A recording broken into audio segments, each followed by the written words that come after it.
আজ থেকে তোমার ভাত কাপড়ের দায়িত্ব নিলাম। আর কি আমি তোমার সংসারের সবাইকে ভালো রাখার দায়িত্ব নিলাম। বাস হাত আর নামছে না। সবাই জানে এটা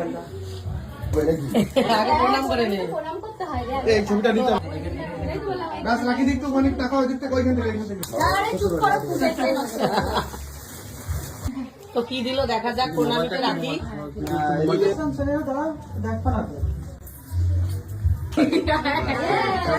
কিভাবে মাথা খেতে হয় এটা তো প্র্যাকটিস। আরে না না, ওই এমনি মুখ দিয়ে নেবে। এটা এ ভাই আস্তে কা পুরোটা গেরিস তো দিলে আবার ঠিক আছে। সব দিচ্ছে একবারে সব একবারে। এটাই মারা দেবানে।